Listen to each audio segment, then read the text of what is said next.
This is the 6th EPS podcast short for season 2.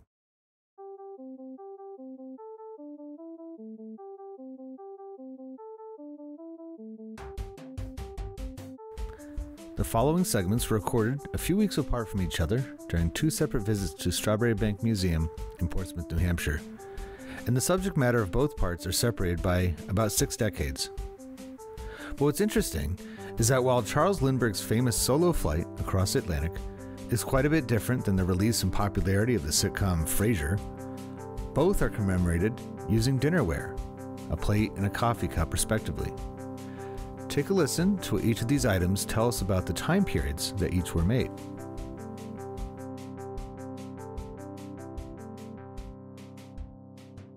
So I'm here at Strawberry Bank Museum in Portsmouth, New Hampshire, and Madison has stopped by the Discovery Center, and you discovered this commemorative plate with Charles Lindbergh's face on it, and it's from 1927. I think, well, at least that's what it's commemorating. Exactly. His flight across the ocean from New York to Paris, first manned mission. What about this caught your eye? I think, one, because I've always been interested in the history of aviation. Lindbergh is one of the most famous figures of that history. And I also am pretty fascinated with the kind of memory of things and what is actual history versus what is commemoration. Yeah, heritage versus history is the ongoing dilemma, right? Like yep. And you're not going to get the whole story of his ordeal from that plate. You have to watch the movie Spirit of St. Louis for that, right? Yep. I remember watching that movie when I was a kid with George Bailey. What's his name? Jimmy Stewart plays him, and so from that point on, I just kind of pictured Charles Lindbergh going, "Whoa, let's see, there's a fly around here. Is it going to land?" And so that's where I kind of got my interest. Pop culture got my interest in Lindbergh as well. And I forget where I got that. So what you have is a plate. It's a commemorative plate. Yep. And I don't really remember where I got it. There's a good chance it was just a thrift store or antique store or something like that. I was telling you before I started, I actually had the opportunity. I met his daughter Reeve a couple years ago, and I presented this plate to her. And I mean, she had seen all sorts of commemorative items about her father. And she was born well after he made this flight, but she's like, I've never seen this one before. So the question that you chose is, why was it made? Why did they make it? Why do you think it was made a plate of all things that they could? Right. Well, a plate would have been something that would have probably been in a major, center of community in a home and seen often. This probably wouldn't have been a plate that was eaten off of. Yeah, I hope not. It's a good solid piece. It's not going to break easily. But, we make things that we are familiar with, and plates are one of those things we use every day. So. Yeah. I mean, I remember, and I don't know if you recall this now, but they used to have like infomercials all the time for commemorative plates, and that seems to have kind of cut off early 90s. I don't really remember much beyond that, but everything from Star Trek commemorative plates to... it made me wonder if this was part of a series. If there's other ones that maybe commemorated other things in the 20s or other major aviation. That's a good point. It might not be just a single... one. And regardless, I think you nailed it perfectly, though, as far as why they made a plate, because, and it tells us something about the 20s and beyond, that there was, what kind of household do you picture this being put up in? Classically middle class. Yeah. Yep. Somewhere that they weren't buying extremely expensive things, but had enough money for a little bit of luxury.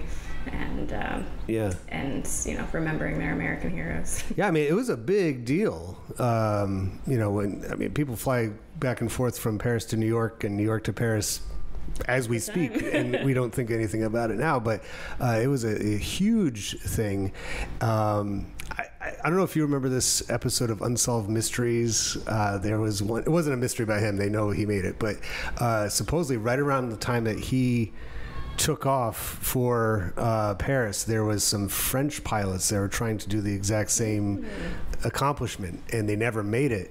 and they think, and it wasn't too far from up here, up in Maine, that then there's the unsolved mystery that I remember they some people back in the 20s report hearing, and they weren't used to airplanes back then, so they paid attention when they heard the sounds of an airplane overhead, and then they heard a loud crash, and they're pretty sure that's what happened to them. And I remember that one stuck out to me, and that was another reason that I was interested in the Charles Lindbergh thing, because it seemed almost like spooky in a way. That's like, he did this thing that it's on par with, 40 years later landing on the moon, right? It's not, and it's fascinating though to think we had the space race. Technology all comes to a head at a very similar time, right? And all of these people are racing to do the same thing right at the same time. That's just who gets it first. Yeah, it's very similar to the space race. I didn't know there were other people going for it. I don't know if there was like a prize involved or if it was just a mere, glory of being able to have it. And he certainly became a celebrity instantaneously. Yes. Because of that. And if you have a picture like this and everybody's home, especially if it's on plates and stuff. But I don't think I had ever seen this likeness before seeing it on here. I knew Spirit of St. Louis. Yeah. But I'd never seen an actual portrait of him. It's funny to see it on a plate. And almost by doing it, by having it on a plate and putting it in one's house like that, it's kind of taking ownership of the achievement in a way. I don't know if maybe that's going too far, but what is it? I think those same people wouldn't have had a plate if French people had done it. So I think good for him. Yeah, definitely an ownership. Or they'll eat off that one. They'll have their baguettes and on that one, but they reserve this one. And so I can I think you're exactly right. Middle class household. What does that therefore tell you about the capabilities of middle-class people in the late 20s, early 30s, that they're using their money to buy these kinds of things? Exactly. That they see that as decoration. Yeah. And they have that extra money to do that, to have a piece of dinnerware that was never going to be used, that was basically like a painting that was going to stay in their dining room or their kitchen, and they had the extra space in their house to display it, which they probably had many more like this as well. Yeah. Have you been to this museum before? I have, yeah. Okay, so you're familiar with how, as you go around to all the different houses, I mean, the layout, we could, if you want to come back later, we could do another one about a house itself, because the layout of the buildings matches what the culture is at the time and what the society is doing at the time. And not all of these had dining rooms. And that's where I'd probably see this, is a dining room, or maybe a kitchen, but probably a dining room. Yeah.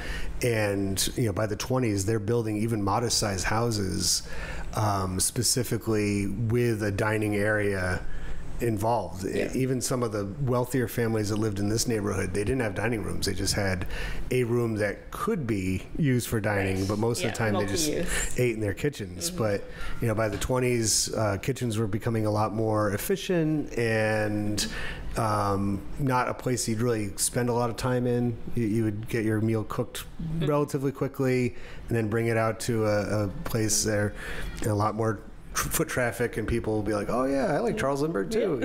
Exactly. So and the fact that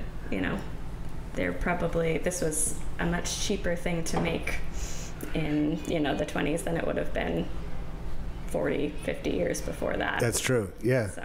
And it says a lot. So, I mean, we could actually go through all these questions. Yeah, but, definitely. I really appreciate you stopping by and doing this Charles Lindbergh commemorative plate with me. And I hope you enjoy the rest of the day at the museum. Thank you so much. This is great.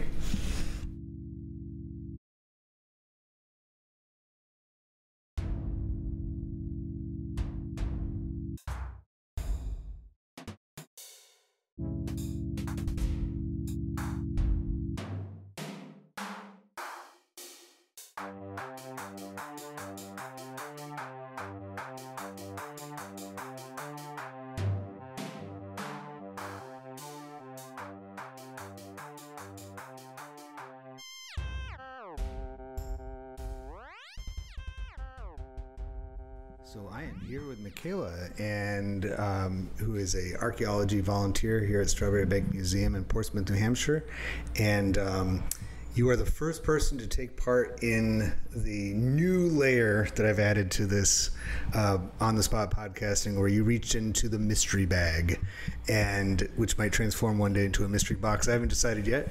And what emerged from the mystery bag when you grabbed it? So I decided to kind of reach around a little bit, and I picked one of the larger objects in here, and it's not made of plastic. I was like, what am I going to get? Because, archaeology, I was like, ooh, is there something ceramic? That wasn't really the reason, but I picked a mug that says Frasier on it from the show and NBC logo on the other side. So I got this when I was a teenager, and I was touring the local affiliate NBC station where I grew up, and because my friend's dad worked there, and he just had a bunch of stuff, promotional stuff laying around, and he gave it to me. I'm like, oh, okay, I can, and I like the show fine. And I've really come to love the show since then, like watching reruns and everything like that. But I'm assuming that they also sold it, at the NBC store or whatever, and promotional thing. But the question that you chose to talk about is, who is the intended audience or user of this? And so we can go in two directions right now. We can answer two questions at once, because I'm assuming it's the same group of people. It would be fans of the show. So who is the intended audience of the show? Do you watch Frasier? Have you watched it? I haven't actually. I know of it, and it's one of the ones that's like, oh, it's on the list. I actually don't remember what streaming service it might actually be on that I may have saved it on. It's on more than a few. Yeah. And I feel like I shouldn't. My wife and I are avid Frasier watchers during the school year in particular, because we're both teachers, so we get up extra early. And while we're getting ready for the day, when we have our breakfast and we're getting ready, we always have at least one or two episodes on, because even though it's a spin-off of Cheers, which was, the Boston bar, centered show, and, kind of a more louder, energetic show, Frasier is so non-intrusive. It has nice earth tone colors to it. It's about psychiatry. It's there's two characters in it that are both psychiatrists, and he works on a radio station, and so it's not like a loud in your face kind of show. It's a perfect show to wake up to. It's very intellectual, because it's dealing with the main character is a doctor, and it's very and it stayed consistently good from beginning to end, and that's unique for shows. A lot of times they have a jump the shark moment, and it's no good. But like a lot of shows in that era, one of the main sets was a coffee house, and so it was Cafe Nervosa, and it takes place, as you can see from the symbol, in Seattle. And so coffee is the big thing in Seattle, with Starbucks and Seattle's Best and all those different coffee houses. So what do you make of it that they, instead of making a Frasier t-shirt, or a Frasier baseball hat, that they choose to make a mug? What does that tell you about the audience?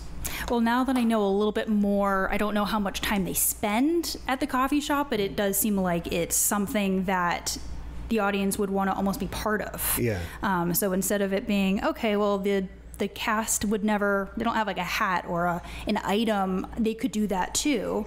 Maybe an item that one of the characters used or wears a lot, but it's them being part of, actually going to that coffee shop. It'd be kind of similar. I mean, it's not called Frasier, it's called something else. but it's you can, you can kind of work yourself into the program by drinking your cup of, and unfortunately this one has a hole in it, so I can't drink out of it anymore. But I used to use it pretty frequently. But that's such a good point, because we as television viewers have long wanted every chance we can get to be involved in our favorite shows. I was just talking to a woman yesterday about Wheel of Fortune. She was a longtime viewer, and then she became a contestant on it. And she said, shout out to my boyfriend's mom watching that. It is a highlight of her, one of the highlights of her life, because it was I got to be on the show that I love so much. Oh. And with a sitcom, that's so. I mean, they don't have contestants showing up, so this is the next best thing. And they've done things like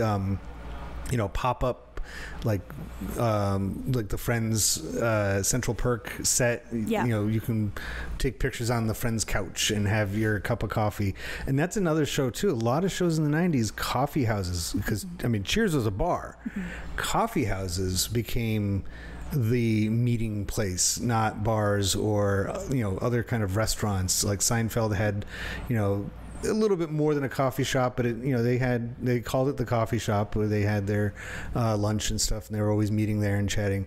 Because the big difference, and you as a historian, archaeologist know this, coffee is a stimulant and alcohol is a depressant. So if you're going to get stimulated conversation, coffee shops is where it's going to happen, right? And you're absolutely right about Frasier too, because most of the wardrobe, the main characters in that are suit and tie, and you're not going to sell like a $400 suit that just says Frasier on it, well, that kind of thing. And also, it's more people would be able to also use it, right? Versus a beer glass or a shot glass or something like that as well. So it really it widens the audience as well. How many are you a coffee drinker? Yeah.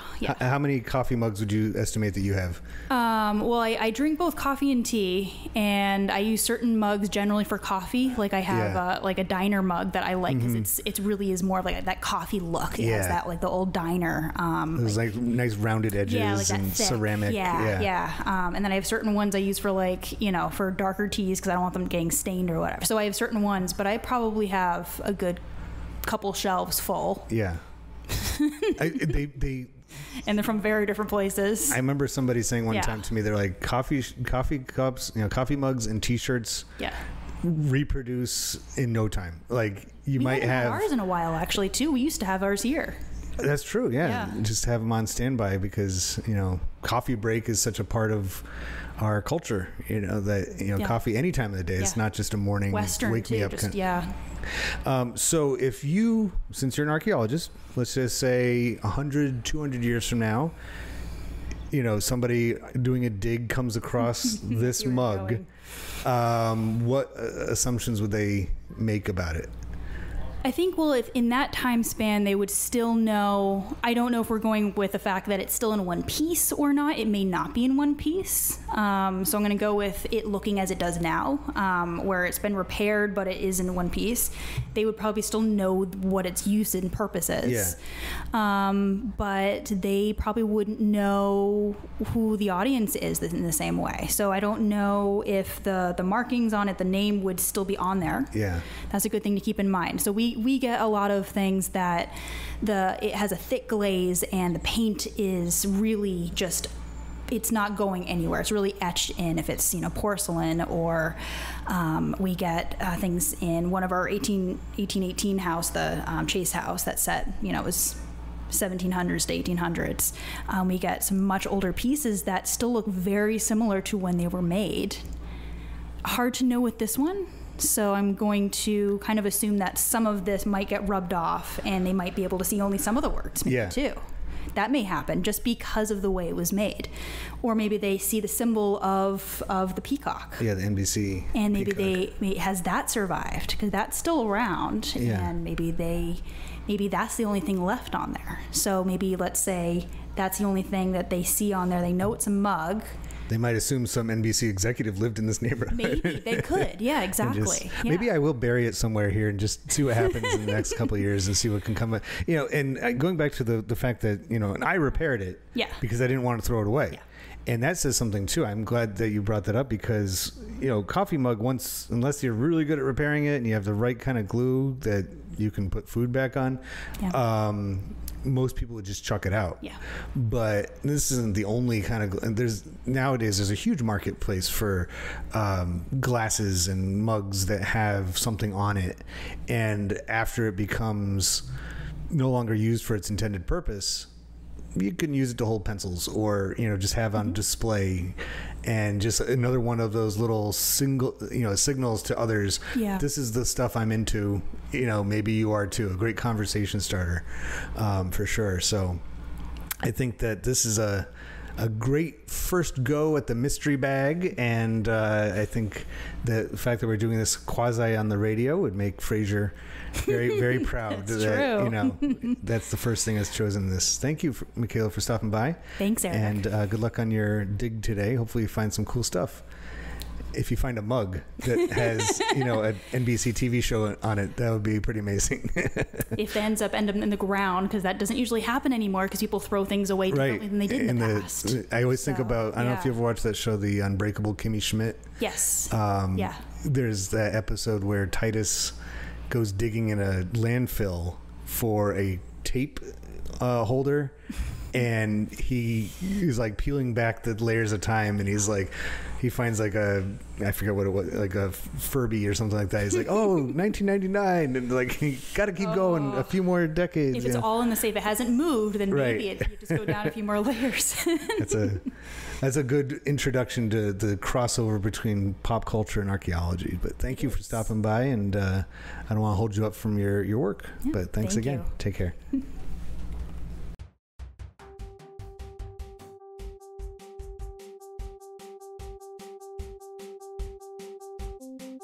This is season 2 of the EPS podcast. I hope you've enjoyed what you've listened to so far. Short episodes like this one, which are products of my EPS podcast live exhibits, will be coming out on Tuesdays this season, while longer episodes, deeper dives into subjects, are posted on Thursdays.